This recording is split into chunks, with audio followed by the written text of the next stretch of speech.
ភាពតានតឹងផ្នែកការទូតបានផ្ទុះឡើងរវាងអ៊ុយក្រែននិងប៉ូឡូញដោយសារតែចំនួនប្រវត្តិសាស្ត្រដែលតាក់ទងនឹងគ្រឿងអេសរ៉ុយសកម្រិតខ្ពស់ប្រធានាធិបតីអ៊ុយក្រែនលោក Volodymyr Zelensky បានប្រកាសកាលពីថ្ងៃទី20 ខែមិថុនាថាលោកបានបញ្ជូនគ្រឿងអេសរ៉ុយ AI Golang ដ៏មានតម្លៃបំផុតរបស់ប៉ូឡូញដែលលោកបានទទួលកាលពីឆ្នាំ2023មកវិញបន្ទាប់ពីមានការដកហូតពីសំណាក់ភាគីប៉ូឡូញលោក Zelensky បានបញ្ជាក់តាមបណ្ដាញសង្គមថាគ្រឿងអេសរ៉ុយនេះត្រូវបានប្រគល់ជូនប្រជាជននិងកងទ័ពអ៊ុយក្រែនហើយលោកបានអះអាងថាអ៊ុយ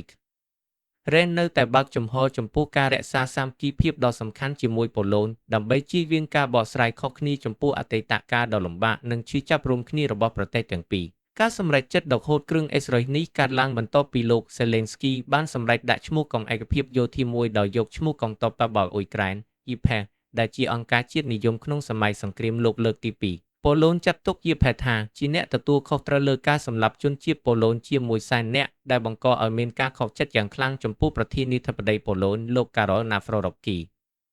ជាការឆ្លើយតបអ្នកតំណាងអ៊ុយក្រែនជាច្រើនរូបបានប្រកាសចាប់តាំងពីយប់ថ្ងៃទី19 ខែមិថុនាថាពួកគេនឹងប្រគល់គ្រឿងអេសរ៉ុយរបស់ប៉ូឡូញដែលពួកគេទទួលបានមកវិញដើម្បីបង្ហាញការជំទាស់ចំពោះសកម្មភាពនេះហេតុការណ៍នេះបង្ហាញពីភាពប្រសើរនៃបញ្ហាបកស្រាយប្រវត្តិសាស្ត្រនិងផលប៉ះពាល់របស់វាមកលើទំនាក់ទំនងការទូតនាពេលបច្ចុប្បន្ន